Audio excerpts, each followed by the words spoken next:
Olá, pessoal, tudo bem? Vamos para a nossa última aula antes da prova da A1, né? Nessa aula vamos finalizar as circunstâncias atenuantes, tá? E vamos falar sobre as causas de aumento e de diminuição, que é a terceira fase da dosimetria da pena, né? Então vamos, né, agora, vou só compartilhar aqui com vocês a minha tela. Então vamos lá para o Código Penal, né?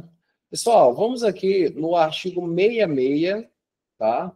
Do Código Penal. Aqui, no artigo 66, nós temos, né, anotem, as chamadas circunstâncias atenuantes inominadas, tá? Inominadas. E o que diz o artigo 66? Fala o seguinte: a pena poderá ser ainda atenuada, quer dizer o que? Reduzida, em razão de circunstância relevante anterior ou posterior ao crime, embora não prevista expressamente em lei.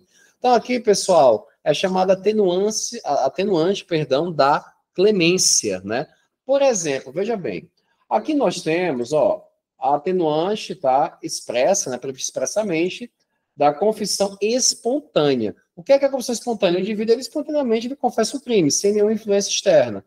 Mas, e se por acaso ele tem uma influência externa, seja da autoridade policial, da autoridade judicial, do Ministério Público, enfim, que faz com que ele confesse o crime, desde que não seja coagido, é claro.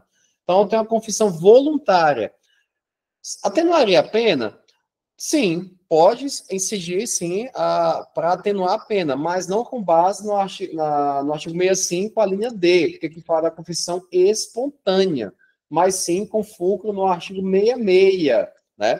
Por se tratar de uma atenuante inominada, não está previsto na lei. Quando fala aqui, ó, embora não previsto expressamente em lei. Então, por isso que é chamado de atenuante nominada, tá? E aí tem algumas discussões na doutrina, por exemplo, em relação à teoria da culpabilidade, que quando o indivíduo pratica um crime, tendo em vista que ele está numa condição de desigualdade social, né? Enfim, ele é excluído socialmente, uh, isso seria uma atenuante nominada para a conduta dele, né? Porque ele também ele não é o único culpado, está naquela situação. Isso não se aplica, tá, pessoal? É um debate doutrinário apenas. E também o Luiz Flávio Gomes e o Antônio Molina discutem também a teoria da voluntariedade, da vulnerabilidade, perdão, da vulnerabilidade. Os indivíduos em situação de vulnerabilidade praticam um crime, teria também o direito a um atenuante na sua pena, também isso não se aplica, tá? Até porque essas teorias trariam, de certa forma, uma insegurança jurídica, né? Muito grande, poderiam servir, inclusive, para fomento, né? Um fomento à prática de condutas delituosas, tá? Então, pessoal, com isso a gente encerra aí as circunstâncias atenuantes, que é a segunda fase da dosimetria da pena. Então, vamos agora estudar a terceira fase de aplicação da pena. Vamos estudar agora o que, pessoal? As causas de aumento e de diminuição. E aqui, qual a finalidade? É justamente a fixação da pena definitiva, tendo como ponto de partida a pena intermediária, né, que foi estipulada ali na segunda fase da dosimetria da pena. E como eu falei, nessa terceira fase da dosimetria, busca assim, a incidência das causas de aumento e de diminuição de pena, tá? Então, como eu falei, pessoal, só para recapitular aí, qual o ponto de partida da primeira fase da dosimetria, que trata das circunstâncias judiciais? Justamente o que? O tipo simples ou o tipo qualificado, né? Então, se a gente vai aqui no artigo 121 do Código Penal, ó, que é o artigo 121 do Código Penal. Matar alguém, reclusão de 6 a 20 anos, homicídio simples, é o tipo simples. Então, o ponto de partida será aqui, tá?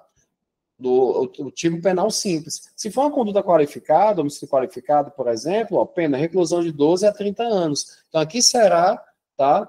É o ponto de partida para a estipulação da pena base. Então, o ponto de chegada, a finalidade na primeira fase da dosimetria é a fixação da pena base. Já na segunda fase, o ponto de partida é a pena base, né? Que eu tenho a incidência o quê? Das circunstâncias agravantes e atenuantes, tá? E aí, pessoal, nessa segunda fase, busca-se o quê? A fixação da pena intermediária. Já aqui na terceira fase, que estamos discutindo agora, o ponto de partida será a pena intermediária, né? Com a incidência das causas de aumento e de diminuição, que são as majorantes e as minorantes. E o ponto de chegada, qual a finalidade da terceira fase? É a fixação da pena definitiva, tá? Então, isso é importante. Outro ponto, quando a gente fala de majorantes e minorantes, elas estão previstas tanto na parte geral, como na parte especial do Código Penal, como também, pessoal, na legislação extravagante, né, nas leis penais especiais.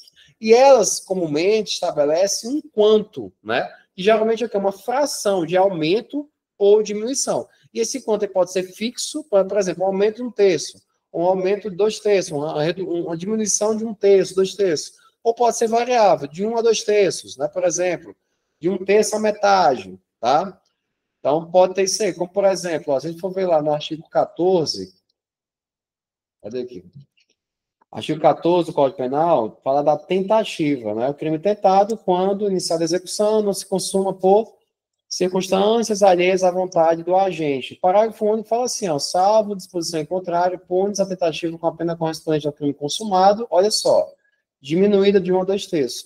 É uma causa geral de diminuição de pena, pois está prevista a parte geral do Código Penal, com um quanto de redução variável, que pode ser de 1 a 2/3. Pode observar que é uma fração, né? E vimos que, em relação às circunstâncias agravantes e atenuantes, o legislador não prevê um quanto, né, de agravamento dessa pena ou de atenuante dessa pena para atenuar, não. Aí vimos que a jurisprudência fala em 1/6 e tal, mas não há uma previsão legal para isso, tá certo? Beleza? E aí, pessoal, outro ponto é que, quando houver a previsão da causa de aumento ou de diminuição, o juiz ele deve aumentar a pena ou diminuir a pena. Ele não pode se abster de fazer isso. Tem até uma adesão do STJ que fala o seguinte, olha, que é no HC 466047 de Santa Catarina, no julgado de 2019. Fala assim o STJ, as causas de aumento de pena podem ser reconhecidas na sentença, ainda que não expressamente mencionados na denúncia, desde que a narração fática indique as circunstâncias que justifiquem a majoração da pena. Então, aí fala também que não há ofensa ao princípio da congruência ou da adstrição, em que fala que a sentença tem que estar adstrita aos termos da denúncia. O que é muito importante, né? Como eu falei, a existência da causa de diminuição ou de aumento, o juiz ele deve aplicar a diminuição ou aumento da pena na terceira fase da dosimetria.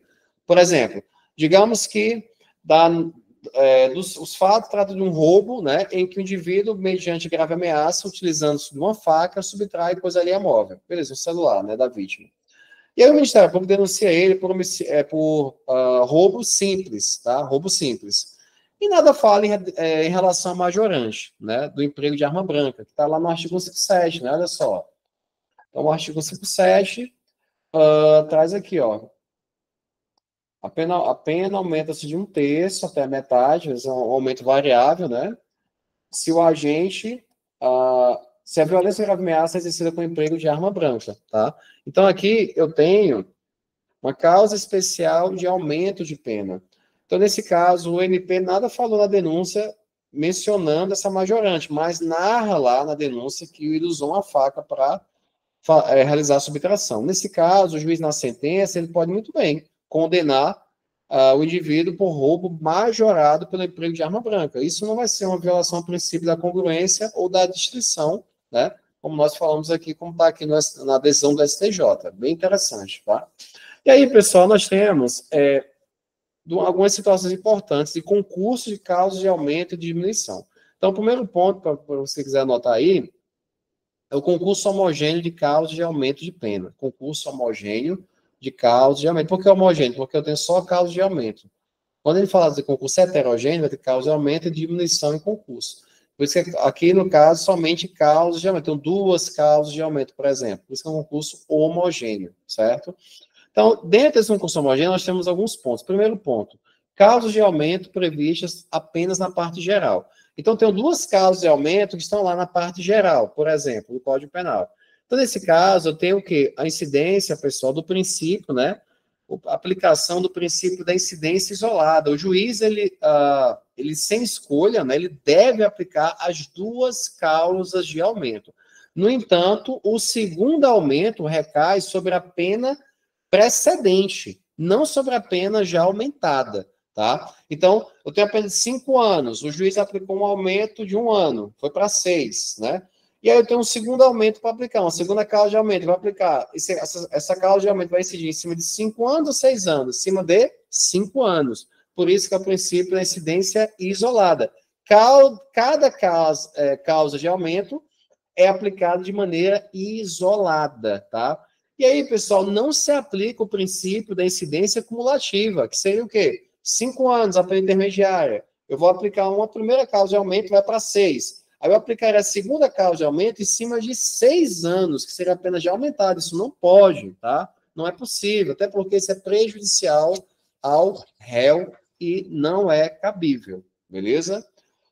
Outro ponto aqui, pessoal. Segundo ponto, dentro do concurso homogêneo de causa de aumento de pena. Que são as causas de aumento de pena previstas na parte especial, tá?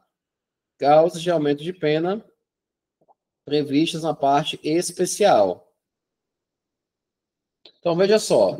Olha o que fala o artigo 68, parágrafo único. Vamos lá para o artigo 68, parágrafo único. Fala aqui, ó. No concurso de causas de aumento ou diminuição previstas na parte especial, pode o juiz limitar-se a um só aumento ou uma só diminuição, prevalecendo, todavia, a causa que mais aumente ou diminua. Tá? Então, aqui é o seguinte, o que o juiz pode fazer aqui? Duas situações. O juiz ele pode aplicar as duas causas de aumento, né? Que eu teria o princípio da incidência isolada, que foi isso que eu falei para vocês agora há pouco, né? Aplicar as duas. O juiz ele pode aplicar apenas a causa que mais aumente a pena. Então, nesse caso, né, ele vai aplicar que mais aumenta. Professor, mas é a outra causa que ele não aplicou, a outra majorante. O que ele vai fazer com ela? Vai descartar ela? Não, ele pode usar ela lá na pena base. Então, por exemplo, digamos que no mesmo contexto fático, né, vamos aqui no artigo 57, também que trata do roubo, eu tenho um concurso de pessoas e eu tenho também um emprego de arma branca ou de arma de fogo, ó, o emprego de arma de fogo. Emprego de arma, o concurso de pessoas, melhor dizendo, aumenta-se de 1/3 até metade. Já o emprego de arma de fogo aumenta 2/3. Então, qual é que mais aumenta? O emprego de arma de fogo. Então, é ela que eu vou aplicar na terceira fase da simetria.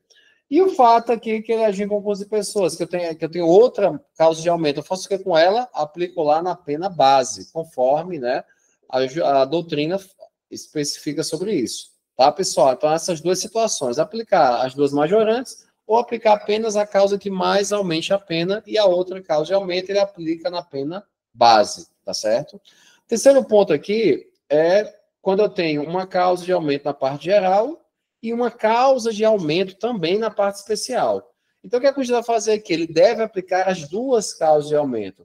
E aí ele vai fazer o quê? Observar também o princípio da incidência isolada. Nesse caso aqui, não incide a regra do artigo 68, né, parágrafo único, tá? Porque nessa situação aqui, exige-se o quê? Que ambas as causas de aumento sejam previstas na parte especial, né? Nesse caso que eu estou falando com vocês agora, eu tenho a causa de aumento na parte geral e outra na parte especial. Então, o juiz deve aplicar as duas, beleza? Mas, como falei para vocês, princípio da incidência isolada. Concurso homogêneo, agora, outro ponto, outro concurso de causas, pessoal, agora é o concurso homogêneo de causas de diminuição de pena, tá? Primeiro, eu tenho as causas de diminuição de pena previstas na parte geral. Se eu tenho duas causas de diminuição de pena em concurso, né, que podem ser aplicadas ao caso, ambas previstas na parte geral, o que a gente deve fazer? Aplicar as duas, né?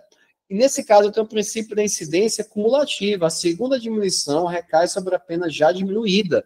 Então, eu tenho aqui a pena intermediária de 5 anos. Eu tenho a primeira causa de diminuição, vai para 4. E a incidência da segunda causa de diminuição é sobre 5 ou 4 anos? 4 anos, que é a pena já diminuída, vai para 3 anos, tá certo? Então, aqui não se aplica o princípio da incidência isolada, tá? E aí, pessoal, aqui nesse concurso homogêneo de causas de diminuição, vimos agora quando ambas previstas na parte geral, e se ambas estiverem previstas na parte especial, professor, aplica o artigo 68, tá aqui, ó, no concurso de causas de diminuição, previstas na parte especial, como eu falei, pode o juiz limitar-se a uma só diminuição, prevalecendo todavia a causa que mais diminua. Então, nesse caso, o juiz ele pode aplicar as duas causas de diminuição, e eu tenho o princípio da incidência cumulativa, como eu falei, ou o juiz ele pode aplicar apenas uma. Então, ele vai escolher o que é a causa que mais diminua, e a outra vai ser descartada, tá certo?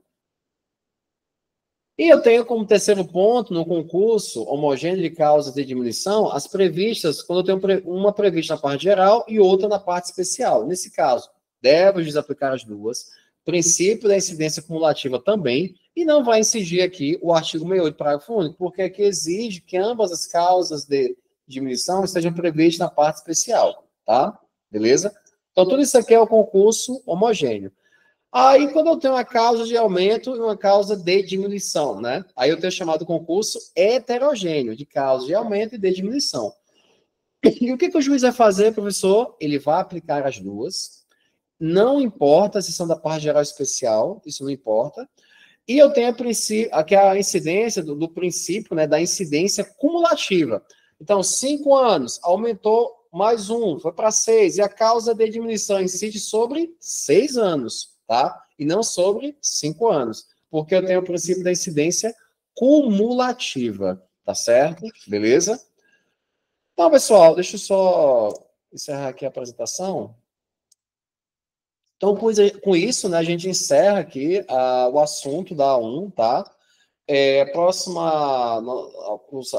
aula nossa, né, vai ser já a 2, que vai iniciar ali, vamos iniciar trabalhando nos regimes de cumprimento de pena, fechado, semiaberto, aberto, enfim, tá? Então era isso, bons estudos, qualquer dúvida, estou à disposição e até a próxima. Um grande abraço.